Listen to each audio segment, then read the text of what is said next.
খড়গপুর শহরে প্রায়ই ছিনতাইয়ের ঘটনা ঘটছিল। বারবার পুলিশের কাছে জানাচ্ছিলেন স্থানীয় বাসিন্দারা, কিন্তু সুরাহা হচ্ছিল না। মে মাস থেকে আগস্ট মাসের মধ্যে 6টি ছিনতাইয়ের ঘটনা পুলিশকে ভাবাচ্ছিল। অবশেষে ছিনতাইবাজদের কৌশল অনুসরণ করে পুলিশের পাতা ফাঁদে ধরা পড়ল ছিনতাইবাজ। 3 ছিনতাইবাজকে গ্রেপ্তার করল পশ্চিম মেদিনীপুর জেলা পুলিশ।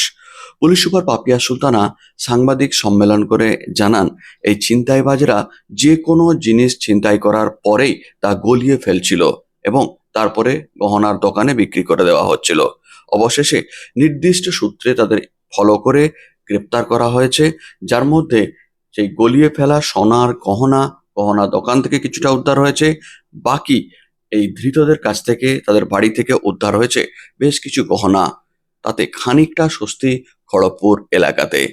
পুলিশ সুপার জানিয়েছেন, এই গ্যাংয়ের সঙ্গে আর কারা জড়িত রয়েছে সবটা খতিয়ে দেখা হচ্ছে। আমরা খড়গপুরে একদম প্রপার টাউনে প্রচুর স্ন্যাচিং এর হার স্ন্যাচিং এর এক ঘটনা পাচ্ছিলাম। সেই নিয়ে আপনারা রিপোর্টাররা প্রত্যেকবারই আমি যখন ইন্টারভিউ দিতাম, এটা একটা আমাদের কমন কোশ্চেন ছিল। তো আমরা হ্যাপিলি আজকে এটা বলতে পারি, আমরা একটা গ্যাং ধরেছি যারা এখনো পর্যন্ত 6টা কেস আমরা রিকভারিও করেছি, রিকভারি দিয়ে আমাদের কেস সলভ হয়েছে। 6টা কেসের মধ্যে আপনি যদি বলতে পারেন, মে মাসে আমাদের 2টো ঘটনা ঘটেছে, জুলাই মাসে 2টো ঘটনা এবং আগস্ট মাসে 2টো ঘটনা। তার মানে এই গ্যাংটা প্রথম কাজ স্টার্ট করে মে মাস থেকে, তারা কন্টিনিউয়াসলি আগস্ট মাস পর্যন্ত চালিয়ে যাচ্ছিল।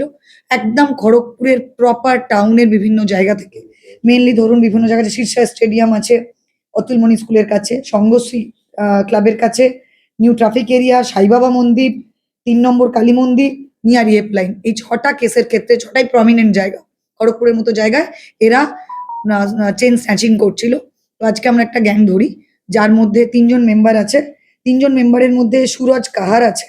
বাকি 2জন মেম্বার যেহেতু তারা নাবালক আছে, আমি তাদের নাম ডিসক্লোজ করব না। এরা 3জন, তারা প্রায় মানে 18-র কাছাকাছি। এরা বাকি 2জনের বয়স। তো এই 3জনের একটা গ্যাং ছিল, এরা 3জনে মিলে স্ন্যাচিং করতো। প্রথমে আমরা একজনকে ধরি, তার থ্রু দিয়ে বাকি 2জনকে পাই, এবং শুধু তাই না, আমরা রিকভারি করি যে দোকান থেকে, যে দোকানদার আমাদের এই মালগুলো কিনছিল, তাকেও আমরা অলরেডি অ্যাপ্রিহেন্ড করেছি, করে থানায় বসানোও রয়েছে, তাকেও আমরা এই কেসে ট্যাগ করছি।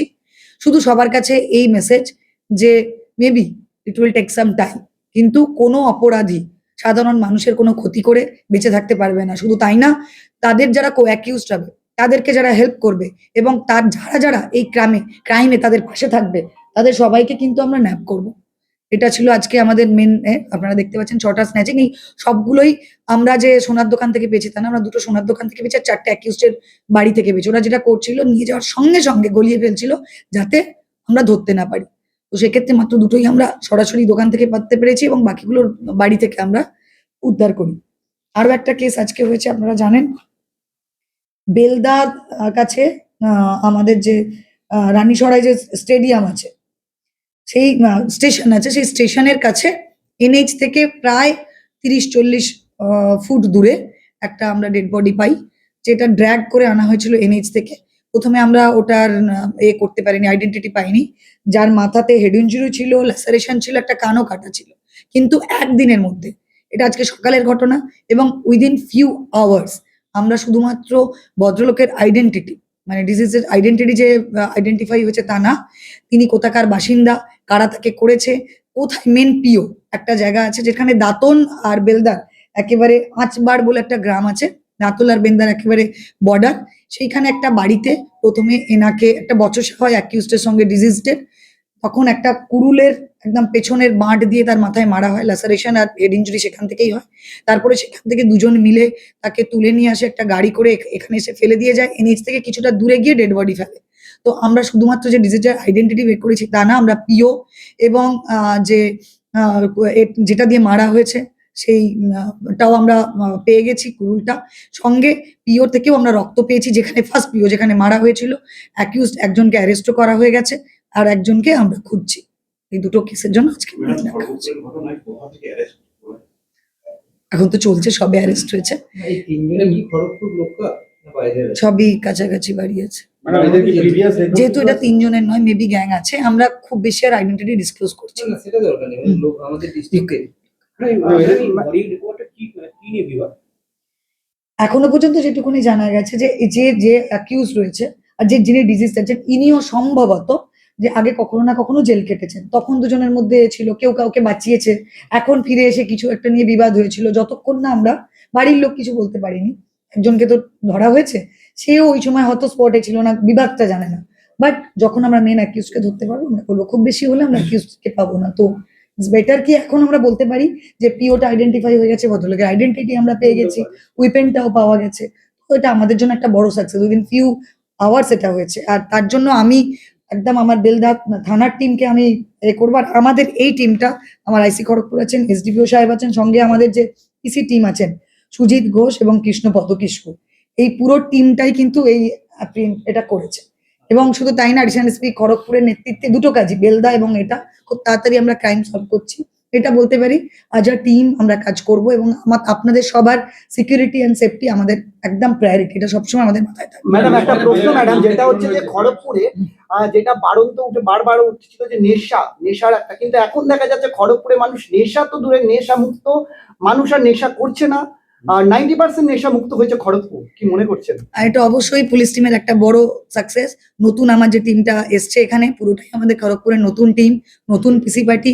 তারা দিন রাত সমস্ত ডেনে, এটা হচ্ছে বস্তি থেকে শুরু করে প্রত্যেকটা লোক যারা রাখে, যারা বিক্রি করে, ইভেন যারা কিনে মানে ইউজ করে, যারা, তাদের সবাইকে আমরা অ্যাপ্রিহেন্ড করছি এবং লাগাতার রেড হচ্ছে। তবে হ্যাঁ, এই রেড কিন্তু শুধু শুরু, এটা শেষ নয়, এটা জানতে হবে। আমরা কোনোভাবে কাউকে ছাড়বো না। ম্যাডাম সরকারের 100 দিন পূরণ হয়েছে, নামটা এবং বয়স দাঁতুন না, এটা বেলদা থানা। সুরজ কাহারের বয়স কত হলো? এই সুরজ কাহার ডিটেলস আমি বলতে চাইছি না, বাকি দুজন আছে না, বিলদার নামটা বলছি। নামটা নাম হচ্ছেন সনাতন দোলাই, বাড়ি হচ্ছে ঝড়েশ্বর, ভিলেজ হচ্ছে আজবার, বয়স 35 to 40 মধ্যে হবে। ম্যাডাম রাজ্য সরকারের 100 দিন পূরণ হয়েছে, কিন্তু আমরা পশ্চিম মেদিনীপুরের ক্ষেত্রে দেখা যায় প্রায় 250টা আপনার 225টা আপনার চুরি ছিনতাইয়ের ঘটনা ঘটেছে। লোক বলছে পুলিশ হেলমেট হচ্ছে বেশি, চুরি ছিনতাই হচ্ছে কম। ঠিক আছে, ওটাও তো একটা কাজ, চুরি চিন্তাই তো ধরছি, সেটা তো আজকে আপনাদের কাছে প্রমাণ। যেমন গুলগুড়িপাড়া একটা বড় ইনসিডেন্ট ঘটলো, আমাদের মেদিনীপুর টাউনে আমরা করছি। এবং আগে আপনারা যেমন ইনসিডেন্ট যেমন ঘটছে না, বেড়ে যায়নি। আপনাকে যদি আমি দেখাই, তো গত বছরের থেকে এখনো পর্যন্ত যদি দেখেন, গত বছরে আপ টু আগস্ট এখন তার 60%ও হয়নি। তো আমরা বলবো আমরা 40% কমিয়েছি। আপনারা হয়তো একটা একটা করে বিচ্ছিন্ন দেখছেন বলে, এবং আগেরটার সঙ্গে কম্পেয়ার করার হয়তো আপনাদের কাছে সুযোগ নেই, বাট একটা এটাও হতে পারে। এবং এখন কিন্তু আমরা সবগুলো কমপ্লেন করছি, মানে যতগুলো স্ন্যাচিং এর ঘটনা ঘটছে সবগুলো এফআইআর হচ্ছে। পুলিশের কি ইন্টেলিজেন্স আউটপুটটা বা ইনপুটটা ঠিকঠাক হচ্ছে না? আগের থেকে অনেক বেটার হয়েছে বলেই কিন্তু 40% কমাতে পেরেছি, এবং সেই জন্যই কিন্তু এতগুলো আমাকে করতে হচ্ছে। আমি তো আসার পর অনেকগুলো ঘটনা আমি করলাম, আমি জানি না আগে কতটা হয়েছে, বাট আমার কাছে যে ডেটা আছে সেই ডেটা অনুযায়ী এখনো পর্যন্ত 40% আগস্ট পর্যন্ত কম আছে আগের বছরের ডেটার সঙ্গে। ম্যাডাম নেপালি কি আমাদের জেলার কেউ আটকে আছে, এরকম কোনো খবর আছে? না, আমাদের কাছে কিছু এরকম অফিসিয়াল খবর নেই। আচ্ছা ম্যাডাম, এই পতঞ্জলি পাউডার দিয়ে যেটা স্ন্যাচিংটা হচ্ছিল, এইটা নয়, এটার সাথে না, এটা ডিরেক্টলি ওরা স্ন্যাচ করেছে। ম্যাডাম বেলদার ঘটনার অভিযুক্তটার নাম বলুন। বেলদার ঘটনার অভিযুক্তর নাম, যে অ্যারেস্ট হয়েছে, যে অ্যারেস্ট হয়েছে তার নাম হচ্ছে, এটাই তো বললাম তো, সনাতন দোলাই। ডিজিজটার নাম হচ্ছে শুভকান্ত বাস্তিয়া, উনি কোথাকার? গৌতম নগর, হরাচদি সাহি, লিঙ্গরাজ, ভুবনেশ্বর। আর অ্যাকিউজ এখানে এনারই বাড়ির আশপাশে বাড়ি আর কি, যেখানে ধরা হয়েছে যাকে, এটাই হচ্ছে পিও। ম্যাডাম একটা অন্য বিষয়ে একটা প্রশ্ন করছিলাম, বলছি কেশ এবার এটা তাহলে কমপ্লিট করি, then I can answer anything.